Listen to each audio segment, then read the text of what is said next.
آج کا جو گہرا مطالعہ ہے نا وہ ایک ایسی کہانی پر ہے جو مجھے ذاتی طور پر بہت حیران کرتی ہے۔ مطلب دیکھیں، دنیا کا سب سے عظیم استاد کسی کے سامنے بیٹھا ہو اور وہ نجات کا بالکل بے داغ راستہ بتا رہا ہو۔ ہاں، اور اس کی باتوں میں وجہ اور اثر کا سلسلہ اتنا مکمل ہو کہ اس میں کوئی جھولی نظر نہ آئے۔ بالکل۔ اور پھر بھی وہ شخص اس استاد کو چھوڑ دے اور ایک طوائف اور ایک جواری کی زندگی اپنانے نکل جائے۔ یعنی سننے میں تو یہ کسی عجیب پاگل پن سے کم نہیں لگتا۔ انسان یہی سوچتا ہے کہ ایسی حرکت تو کوئی احمق ہی کر سکتا ہے۔ صحیح کہہ رہی ہیں، لیکن آج کی اس گفتگو میں ہم جس حقیقت سے پردہ اٹھانے والے ہیں وہ شاید اس پاگل پن کے اندر چھپی ہوئی اصل دانش مندی ہے۔ اور اس سوال کو کھولنے کے لیے ہمارے پاس سال 1922 میں لکھا گیا ہرمن ہیسے کا عظیم شاہکار سدھارتھا موجود ہے۔ میں اس کہانی کے بالکل ابتدائی حصے پر ہی الجھ رہی ہوں اصل میں۔ اچھا، وہ کیسے؟ دیکھیں، جب کوئی شخص بچپن سے علم کے سمندر میں غوطہ لگا رہا ہو، تمام روحانی مشقوں کا فن جانتا ہو اور اوم کا جاپ کرنا بھی جانتا ہو، تو وہ اچانک بغاوت کیوں کرتا ہے؟ مطلب اندر سے اتنا خالی اور بے چین کیوں محسوس کرتا ہے؟ یہ تجسس اس طرف اشارہ کرتا ہے کہ صرف معلومات کا بوجھ جمع کر لینے سے روحانی پیاس نہیں بجھتی۔ جب کتابیں، فلسفے اور منتر ذہن کو تو پوری طرح بھر دیتے ہیں، مگر اس گیان کے باوجود اندر ایک گہرا خلا باقی رہتا ہے۔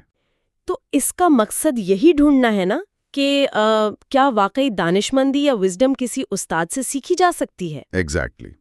یا پھر اسے خود اپنے وجود پر تکلیف کی آگ برداشت کر کے اور بھیانک غلطیاں کر کے ہی حاصل کیا جا سکتا ہے۔ صحیح۔ تو جب بہترین استاد اور کتابیں ناکام ہو جائیں تو انسان کیا کرتا ہے؟ سدھارتھا اپنے دوست گووندا کے ساتھ اپنا گھر چھوڑ کر طریق الدنیا سادھوؤں کے پاس چلا جاتا ہے، جنہیں کہانی میں سمناس کہا گیا ہے۔ ہاں، وہ ان کے پاس 3 بنیادی چیزیں سیکھتا ہے: سوچنا، انتظار کرنا اور فاقہ کرنا۔ فاقہ کرنا یعنی اپنے جسم کو اذیت دینا تاکہ اپنے نفس سے آزادی مل سکے، ہے نا؟ لیکن میرا سوال یہ ہے کہ کیا جسم کو تکلیف دینے سے سچ میں دانشمندی ملتی ہے؟ یہی تو وہ بنیادی خطا تھی جو اس نے اپنے ابتدائی سفر میں کی۔ وجود کو بھلانا یا جسم کو اذیت دینا نجات نہیں ہے۔ جب سدھارتھا اپنے جسم کو دھوپ اور بھوک کی شدید اذیت دیتا ہے نا، تو وہ دراصل دکھوں سے صرف ایک فرار ڈھونڈ رہا ہوتا ہے۔ اچھا، فرار کیسے؟ یہ بالکل ویسا ہی فرار ہے جیسا کوئی شخص کسی نشے میں ڈھونڈتا ہے۔ کچھ دیر کے لیے ہوش بھلا دینا یا خود کو مٹا دینا حقیقی بیداری تو نہیں ہے نا؟ او واو، یہ تو بہت عجیب بات ہے۔ یعنی وقتی فرار کے بعد جب ہوش واپس آتا ہے تو اندر کا وجود اسی طرح قید محسوس ہوتا ہوگا؟ بالکل صحیح سمجھی ہیں آپ۔ اور اسی احساس کے بعد وہ دونوں وہاں سے نکل کر ایک مکمل استاد کے پاس جاتے ہیں، یعنی گوتم بدھا کے پاس۔ ہاں، اور یہاں کہانی میں ایک عجیب موڑ آتا ہے۔ گووندا جو اس کا قریبی دوست ہے، وہ تو فوراً بدھا کی پیروکاری اختیار کر لیتا ہے ان کی تعلیمات سن کر، لیکن سدھارتھا انکار کر دیتا ہے۔ یہ بات میرے لیے ہضم کرنا واقعی تھوڑا مشکل ہے۔ اس کے انکار کی وجہ بدھا کی عظمت پر شک نہیں تھا۔ تو پھر کیا تھا؟ اگر استاد کی تعلیم میں کوئی خامی نہیں ہے، اس کی منطق بالکل درست ہے، کاز اینڈ ایفیکٹ کا نظام مکمل ہے، تو انکار کیوں؟ کیونکہ سدھارتھ کو اس بات کا گہرا احساس ہو چکا تھا کہ اس مکمل نظام میں نجات کا جو راستہ ہے نا، اس میں ایک چھید ہے، ایک گیپ ہے، اور وہ گیپ اصل میں ذاتی تجربہ ہے۔ بدھا نے جو روحانی بلندی پائی وہ کسی کی تعلیم سن کر نہیں پائی تھی، بلکہ اپنے تجربات اور اپنی جدوجہد سے پائی تھی۔ ٹھیک ہے، آئیے اسے سمجھنے کی کوشش کرتے ہیں۔ یہ بالکل ایسا ہے جیسے ہم کسی بہت کامیاب CEO کی بایوگرافی پڑھ لیں اور پھر یہ سوچیں کہ بس وہی قدم اٹھا کر ہم بھی ویسی ہی دنیا کی بادشاہت قائم کر لیں گے۔ ایگزیکٹلی، بہت عمدہ مثال دیا آپ نے۔ ہے نا؟ کیونکہ ان کی کامیابی تو ان کا ذاتی تجربہ تھا، ان کی ناکامیاں، ان کے راتوں کی نیند خراب ہونا۔ آپ کو اپنا راستہ خود بنانا ہوگا۔ دنیا کا کوئی CEO آپ کو اپنا تجربہ منتقل نہیں کر سکتا۔ یہاں جو سب سے حیران کن بات ہے وہ یہی ہے، سدھارتھ کا مسئلہ تعلیم سے نہیں تھا، بلکہ اس بنیادی اصول سے تھا کہ علم یعنی نالج تو منتقل کیا جا سکتا ہے، لیکن دانشمندی منتقل نہیں ہو سکتی۔ اسے اس دنیا میں اتر کر ذاتی طور پر تجربہ کرنا تھا۔ لیکن اس فیصلے کے بعد وہ جو کرتا ہے وہ سمجھنا تو اور بھی بڑا مسئلہ ہے۔ چونکہ روحانی استاد اسے نجات نہیں دلا سکے تو وہ اپنی روحانیت کو بالکل چھوڑ کر ایک دم مخالف سمت میں نکل جاتا ہے، سیدھا مادیت اور شہوتوں کی دلدل میں۔ ہاں، وہ شہر جاتا ہے اور کمالا نام کی ایک خوبصورت طوائف سے ملتا ہے جو اسے پیار کا فن سکھاتی ہے اور بدلے میں اسے کپڑے، جوتے اور پیسے لانے کو کہتی ہے۔ اور اس چکر میں وہ ایک امیر تاجر کاما سوامی کے پاس کام شروع کر دیتا ہے نا؟ اپنا اخلاقی وجود تباہ کر کے کوئی دانشمندی کی منزل تک کیسے پہنچ سکتا ہے بھلا؟ اگر ہم اسے بڑی تصویر کے ساتھ جوڑیں نا تو یہ اخلاقی تباہی دراصل اس کے سفر کی سب سے اہم اور لازمی منزل تھی۔ شروع میں سدھارتھا کے لیے کاروبار صرف ایک کھیل ہوتا ہے۔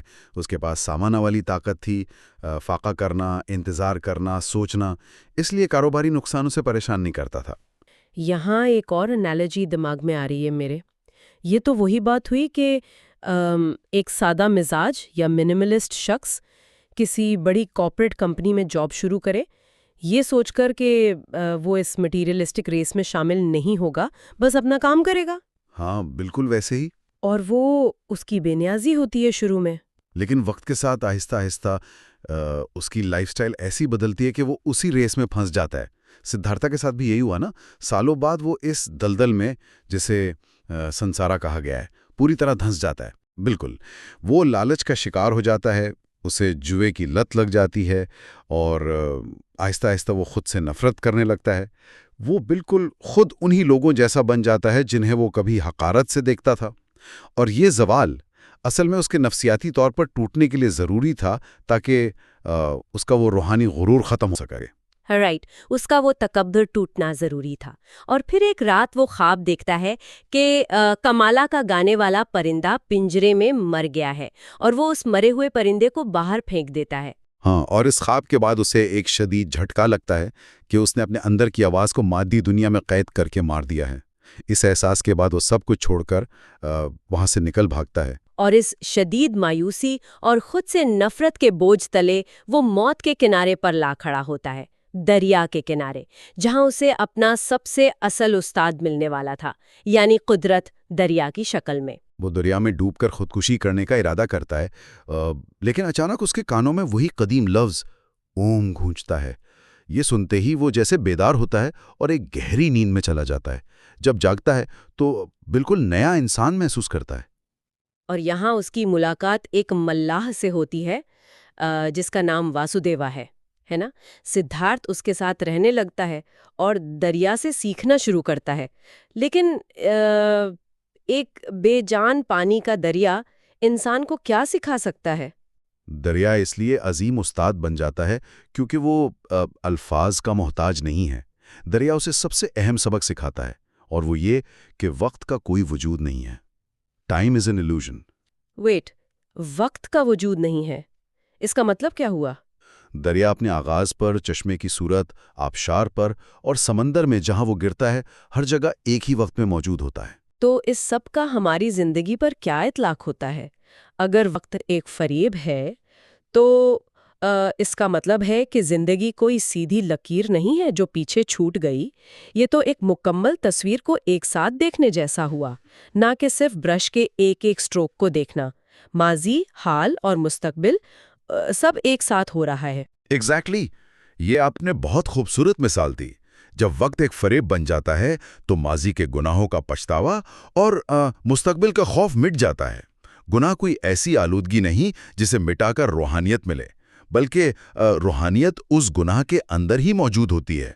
وسودیوا اسے دریا کو صرف سننا سکھاتا ہے، بغیر کسی فیصلے یا خواہش کے، صرف سننا۔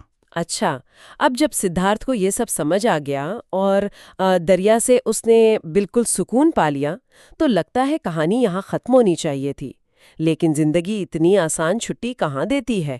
یہاں اس کی زندگی کا سب سے بڑا امتحان شروع ہوتا ہے، ایک بے لوث اور تکلیف دہ انسانی محبت۔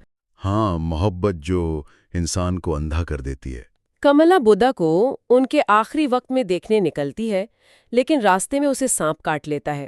وہ اسی دریا کے کنارے وسودیوا کی جھوپڑی میں آتی ہے اور مر جاتی ہے، لیکن اپنے پیچھے وہ اپنے اور سدھارتھ کے 11 سالہ بیٹے کو چھوڑ جاتی ہے۔ اور یہ لڑکا چونکہ امیری میں پلا بڑا ہے، وہ سدھارتھ سے شدید نفرت کرتا ہے۔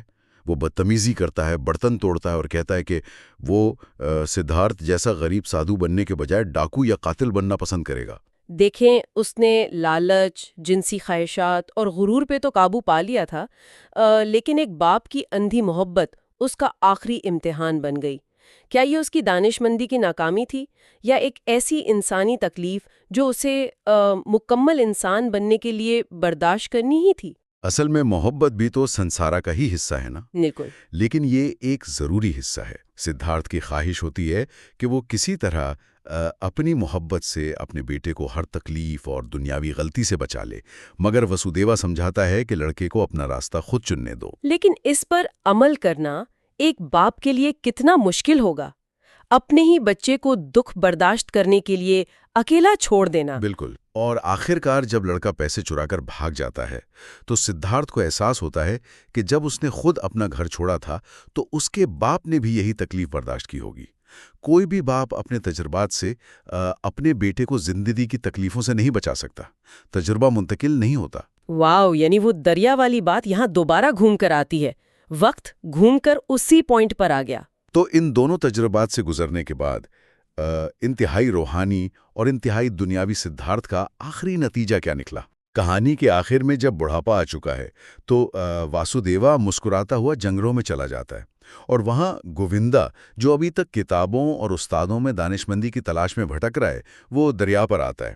اور وہ بھیس بدلے ہوئے سدھارتھا کو نہیں پہچانتا ہے نا؟ ہاں، اور جب پہچانتا ہے تو سدھارتھا اسے اپنا آخری فلسفہ بتاتا ہے کہ علم سکھایا جا سکتا ہے لیکن دانشمندی نہیں۔ وہ سمجھاتا ہے کہ الفاظ چیزوں کو آدھا کر دیتے ہیں، ہر سچ کا الٹ بھی اتنا ہی سچ ہوتا ہے۔ مطلب دنیا میں کچھ بھی مکمل سیاہ یا سفید نہیں ہے۔ اس نے ایک پتھر کی مثال بھی دی تھی وہاں، رائٹ؟ بالکل، وہ ایک پتھر اٹھا کر کہتا ہے کہ یہ صرف پتھر نہیں ہے، یہ کل مٹی بنے گا، پھر پودا، جانور اور بدھا، سب کچھ اسی کے اندر موجود ہے۔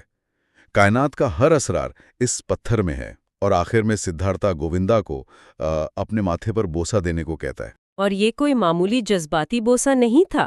جب گووندا بوسہ دیتا ہے تو اسے سدھارتھ کے چہرے میں ہزاروں چہرے نظر آتے ہیں، ایک مچھلی، ایک قاتل، ایک نیا پیدا ہونے والا بچہ اور مرنے والے لوگ، سب ایک ساتھ موجود ہیں، اور ان سب کے اوپر ایک مسکراہٹ ہے، بالکل ویسی ہی جیسی بدھا کی تھی۔ یہ ایک اہم سوال پیدا کرتا ہے کہ آخر یہ تجربہ منتقل کیسے ہوا؟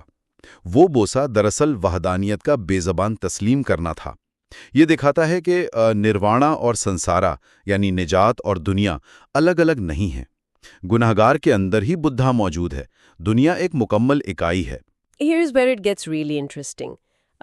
میرا مطلب ہے کہ اصل روحانیت دنیا کو ترک کرنا نہیں ہے، بلکہ دنیا جیسی ہے اسے اس کی تمام خامیوں کے ساتھ ویسے ہی محبت کرنا ہے، بغیر کسی مشروط فیصلے کے۔ بالکل، الفاظ اور کتابیں اس عظیم سچائی کو نہیں سکھا سکتے تھے جو اس نے ذاتی تجربے سے سیکھی۔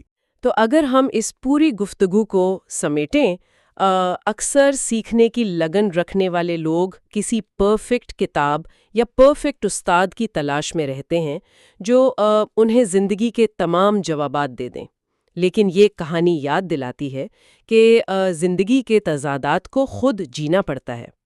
انسان تو یہی چاہتا ہے نا کہ کوئی اور اس کے حصے کا سفر طے کر لے، مگر حقیقی شعور غلطیاں کرنے، بھٹکنے اور دکھ سہنے کے بغیر ناممکن ہے۔ ٹھیک اسی بنیاد پر آخر میں ایک سوچنے پر مجبور کرنے والا خیال ذہن میں آتا ہے۔ اگر اصل دانشمندی صرف ذاتی تجربے سے اور یہاں تک کہ بھیانک غلطیاں کرنے کے بعد ہی حاصل ہوتی ہے، تو کیا آج ہم جن غلطیوں سے بچنے کی اتنی کوشش کر رہے ہیں، وہی غلطیاں دراصل ہمارے حقیقی شعور اور روحانی بیداری کی بنیاد بننے والی تھی؟ سوچیے گا اس پر۔ شاید جس خلا کو پر کرنے کے لیے ہم بے چین ہیں، وہ اسی دن بھریں جب انسان اپنے حصے کی غلطیاں کرنے کا حوصلہ پیدا کر لے۔